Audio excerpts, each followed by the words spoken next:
like there's all these lawsuits. Like he hasn't been paying things and he owes money on this and owes money on that. And it's like, and then he's got to come out of retirement. Yeah, that's tough. Yeah. That's tough. I think it's just the lifestyle that Floyd lived. Yes. I think he can't fathom to just live a modest lifestyle. It's like he gotta be lavish. Right. He's got to have those videos where he shows you all the watches, where he opens the case up, you know. All the money. You gotta show that he got $1 million in his backpack. And, you know, he got the latest watch and the latest car. And Joe Rogan leans back, mid-discussion. And you can almost see the analytical gears turning as the idea of Floyd Mayweather versus Mike Tyson gets placed on the table. It doesn't feel like a typical fantasy matchup debate. It feels like a philosophical fight puzzle, something to be dissected layer by layer rather than hyped up with quick reactions. Joe immediately shifts the tone by pointing out that, skill for skill, Floyd Mayweather is a defensive anomaly. That comment pulls the conversation away from highlight knockouts. When Floyd, is that still happening, or is that... Yeah, it's happening. Yeah, it's happening. You think I give that up? I was minding my business. He challenged me. You look good. How you feeling physically? Incredible. You've been training? Listen, I was wearing an extra large. It looks like I'm wearing large now. Looking good, man. Still looking scary. Joe Rogan and into mechanics angles, reflexes, anticipation, survival instincts. It becomes less about brute force and more about technical realities inside the ring. Tyson.com, but Intense responds with a simple thought. If he catches Floyd clean, everything changes. In that moment, the conversation pivots toward risk and consequence. Joe pushes back, comparing the challenge of landing on Floyd to trying to hit Smoke, a humorous line, but one grounded in truth. Floyd's movement and awareness have historically made clean shots rare. Tyson then hints that sustained pressure can alter... I think, I think he needed that money. Yeah, but with all his connections and things like that, I think people could have put him in the right position to make some money. If he's got people with him that are looking out for his best interest, but you know how it is. When there's a guy like that, that's a big name, usually everybody around him pretends they're looking out for their best interest, but there's always lawsuits later on. You find out someone was stealing money or not paying him what he deserved. There's always a bunch of bullshit involved. Yeah. You know, unfortunately, especially if you're not business-minded, which I don't know if Mike is, but most fighters aren't. Most fighters concentrate on fighting. Mm-hmm. To be business-minded, that's a giant distraction. You got to pay attention to all this other on top of that. It's generally not how they think. Right. You know? I mean, look at Floyd. Like, Floyd spends money like it's a tap. Like, he's got a tap. Just like unlimited amount of money. Money's just flowing. Joe basically any equation. That's where the clash sharpens. Evasive mastery versus forward aggression. No shouting, no overthought promotion, just two experienced fight minds discussing possibilities. As they go deeper, the matchup sounds less absurd and more strategic, like a chess match built on opposing philosophies. That calm, analytical tone shifts when Sean Porter and his crew weigh in. Now the focus moves from theoretical competition to the reality of spectacle. Porter compares the idea to a Vegas residency, not peak sport, but curated entertainment with a loyal audience. It's a clever way to reframe the outrage. Porter isn't claiming it's... You do have to take care of them, but they're not done. What I mean by not done, because then, you know, that's a boxing term, so maybe someone thinks I mean like they can physically fight with the youth. That's not what I'm saying. I'm saying in their mind, competitively, they're not done yet. The passion is still pushing. It's still there, so let them do them. It doesn't bother anybody. I don't get it. Like, I watched Ampo and Pacquiao. You probably... Championship level competition. He's acknowledging it as a controlled event designed for fans who want to see legends perform. His phrase, "If it don't apply, let it fly," sums up modern exhibition logic perfectly. The suggestion of an old guys league sounds half humorous, half practical. Legends aren't chasing rising contenders. They're chasing the competitive fire that never fully fades.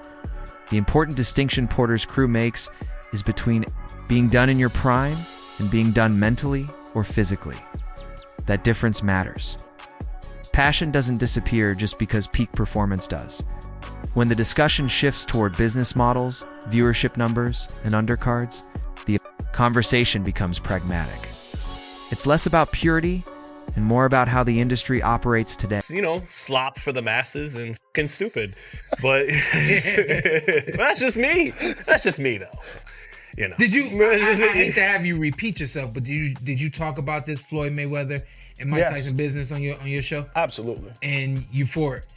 Absolutely. I got nothing wrong with two legends doing. I mean, look, whoever's gonna buy it, that is on them. No one put a gun to their head. Exactly, and we all see Mike Tyson biting his thumb. If you want to pay for some fans want legacy preserved.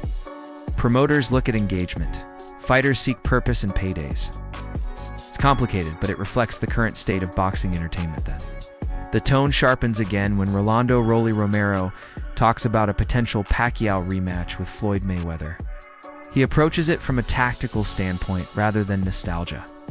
When he suggests Floyd would likely outbox Pacquiao again, it doesn't sound disrespectful. It sounds like someone analyzing patterns in history.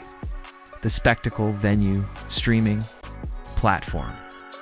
Production becomes secondary to style matchups. Rolly's comment about Floyd investing in the body early stands out. That's similar, or is it going to be completely different? Because I know. Oh, no, Floyd got his number. Yeah? Yeah, Floyd got his number. It's not going to be anything different. You think it will end differently, or would it be a similar kind of fight? I'm not sure. I'm not sure. I mean, like I said, I think it's going to be a similar kind of fight, but I mean, Floyd's going to beat. Some fans want legacy preserved. Promoters look at engagement. Fighters seek purpose and paydays. It's complicated, but it reflects the current state of boxing entertainment then. The tone sharpens again when Rolando "Rolly" Romero talks about a potential Pacquiao rematch with Floyd Mayweather. He approaches it from a tactical standpoint rather than nostalgia. When he suggests Floyd would likely outbox Pacquiao again, it doesn't sound disrespectful. It sounds like someone analyzing patterns in history. The spectacle, venue, streaming, platform. Production becomes secondary to style matchups. Rolly's comment about Floyd investing in the body early stands out. That's a technical observation. A guy that's not on your level. But we're talking about two all-time legends. Mm-hmm. We're talking about two all-time legends, so it's like you can't just go in there and be like, I'm gonna knock this dude out. So you're gonna see a very high-speed chess match still, even at the age that they're at. I don't believe it'll be high. It's gonna be a lot of them figuring each other out again. Some fans want legacy preserved. Promoters look at engagement. Fighters seek purpose and paydays. It's complicated, but it reflects the current state of boxing entertainment then. The tone sharpens again when Rolando "Rolly" Romero talks about a potential Pacquiao rematch with Floyd Mayweather. He approaches it from a tactical standpoint rather than nostalgia. When he suggests Floyd would likely outbox Pacquiao again, it doesn't sound disrespectful. It sounds like someone analyzing patterns in history. The spectacle, venue, streaming, platform. Production becomes secondary to style matchups. Rolly's comment about Floyd investing in the body early stands out. That's a technical. I mean, these two guys have to come back for it to be. I getting this fight now. One of the biggest fights again. Am I getting this one?